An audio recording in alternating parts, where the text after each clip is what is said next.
Welcome to new listeners, welcome to returning listeners. This is 1 year on. I'm Alison. Following on from episode 11, today's episode is about the brain training app Brain HQ. On my speeches recommendation, I downloaded Brain HQ. It's an app that's designed by scientists. Posit Science really focuses on games that work and improve the speed and sharpness of the brain. I warn you now, this episode is going to be a bit longer than my other episodes, as there is a lot to talk about in relation to how this particular brain training app works and how I got on with the exercises. So there were many different exercises and they really made a huge difference to my capability, although it wore me out to do them and I got really frustrated with them.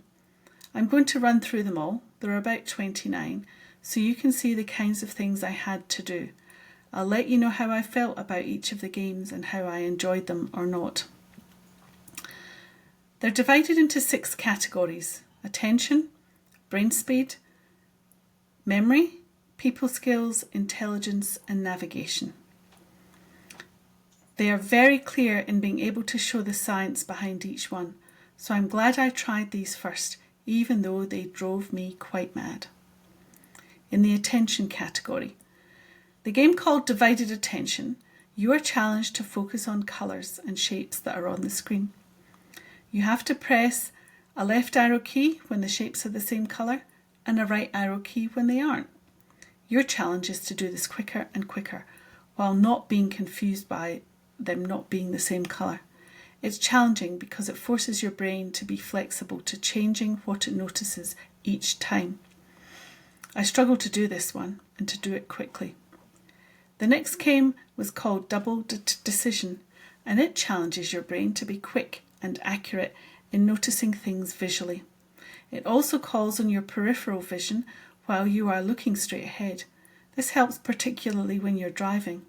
The game shows you cars and road signs. As it gets harder, more signs appear in your periphery and become more similar in appearance. In the game Freeze Frame, you're shown a random number of images. Your task is to press the button when the image on the screen matches the target image that you were shown at the beginning of the game.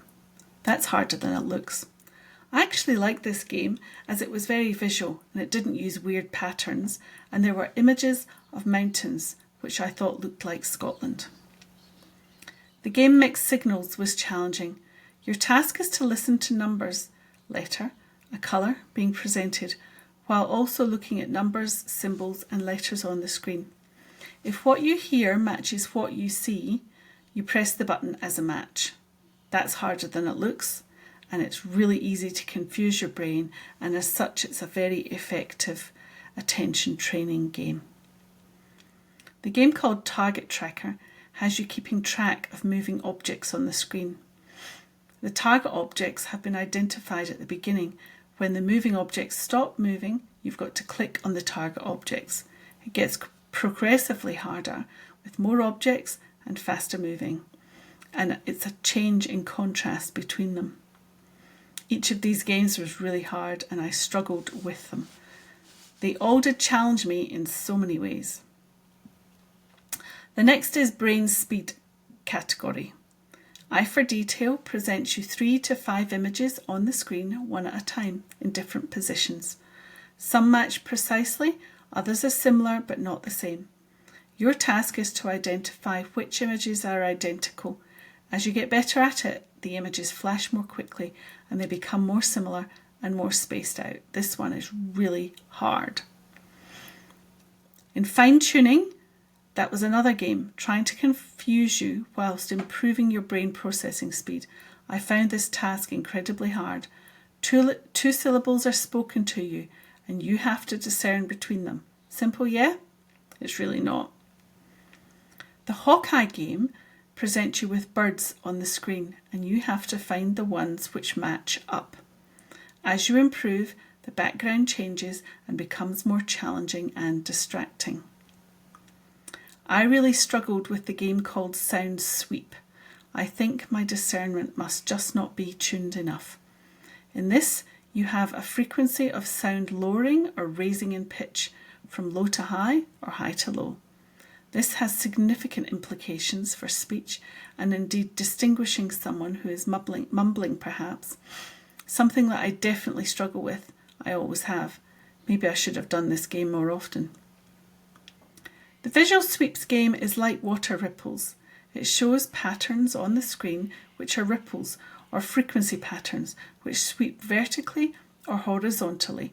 They go in thinner and thicker patterns, and this is just simply so hard. As you improve, which I didn't, the colours, direction and thickness of the bars change. In the memory category, the game called Hear Hear gives you a target sound, and then you hear a whole host of other sounds, and you have to press the button when you hear the same sound as the target sound. It's really easy to get this one wrong, and once you've heard so many conflicting distractor sounds, your brain just cannot discern the right one anymore. Memory Grid is a game that's just a card matching game, but not with playing cards. It's offering you sounds. In Mind's Eye, you're given target images to remember, and the similar images are flashed on screen, and you have to find the correct one as the target image. Your mind really tricks you. The game called Rhythm Recall, you hear a brief melody. You see a visual representation of the notes on the screen as a broken line. You have to repeat the timing sequence by pressing the button on the screen. It's the rhythm that you have to replicate. I could only do it a little bit, and this one drove me mad. Scene Crasher game shows you keys on the screen. Each screen will change and the keys disappear, then reappear with one item added. You have to identify which has been added. I quite like this one, and it worked with my brain. Syllable Stacks is a game that challenges your working memory, something that for me was woefully affected by the stroke. You listen to syllables and then try to repeat them in order. The To-Do List training game works on your working memory, again, which was a big issue I had. You listen to a set of instructions, remember them, and then follow them in order. In the People Skills category, the game called Face Facts presents people's faces to you and gives you information about them. You are checked on your recall of this information. Before the stroke, I struggled with people's names, not the information they told me about themselves, and I was good with their faces. I started to realise playing the people games that I was struggling a bit with visual memory. In the game called Face to Face, you're shown faces with emotions, and you have to identify that on someone's face. It gets harder as the person is facing and orientated in a different direction, so you're not looking at them front on. In the No game, you're listening to a conversation between people and then you answer questions based on the details that you've heard. As you progress up the levels, the speech processing changes and sentences become more complex and there is information presented. The recognition game shows faces on the screen. One is the target, and the faces you then see are angled differently and more are on the screen. All you see is an oval with the eyebrows, eyes, nose and lips. You don't see the shape of the face or hair of the person. This is called the fusiform. Facial recognition is of course important for humans, and in fact some people have a condition that causes them to not recognise people, which is called prosopagnosia. To my knowledge, I've only ever met one person who has this condition. It's really rare. Moving on to the intelligence category. In the auditory ACE game, you hear suits of cards spoken, and then you have to remember them and compare them to the card next in line and hit the button for yes if they match or no if they don't. It's an auditory memory exercise. The Card Shark game is similar to the auditory ACE game in that you have to decide if a playing card is a match to others. Each card is dealt and moves to the next position. It's a visual memory exercise. I gave up the memory exercises as they were simply too hard for me in early recovery phase. The juggle factor exercise has a circle of dots which are rotating. Numbers appear in these moving circles and they stop, and you have to press on the numbers in order. I managed to tackle this exercise well enough, however I didn't stick with it. Mindbender is a test of your ability to switch your recognition of and ability to pay attention to changing conditions.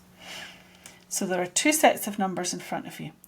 One is written as the numerical number, the other is written as the number. Your instructions are above these numbers. Say one says, choose the digits of the higher number and choose the words of the lower number. This was hard, to switch my brain from thinking of one thing to something quite different. And the 4 final games were in the navigation category. In Mental Map, you are shown images of objects in a grid. The next view is a grid where one of the objects has moved within the grid. Your job is to position the second object to the relative position of the first object in the first view. I didn't focus much on the navigation exercises as I knew my main issue was not navigation. Optic flow has you driving along a road. Signs appear overhead as a colour or shape. As you move along the road, you encounter vehicles bearing a colour or a shape. You have to match the overhead sign to the correct vehicle. I didn't have a good enough memory to manage this exercise, but I suspect that will have improved by now. In Right Turn, you are shown 2 images. You have to mentally rotate the images to compare them. They are either identical images or mirror images of each other. I really enjoyed this exercise and progressed well in several levels with it. And finally, True North has you in a subway and following directions. You've got to click on the train going in the correct direction. All the stations have a different orientation and you need to keep the correct orientation.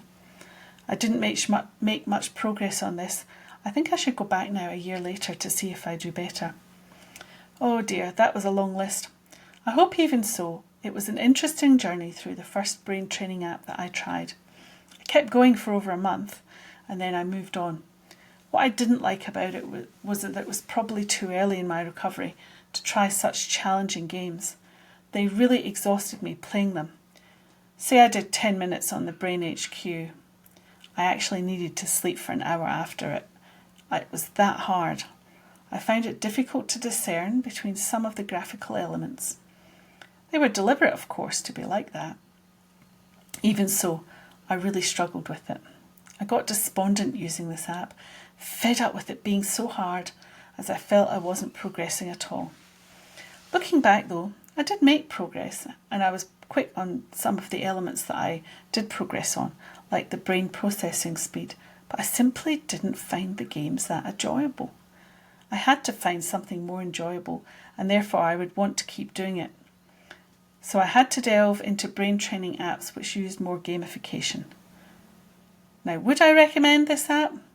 I would say yes, but I would say try another app first to enjoy the games and then try this one to really challenge yourself.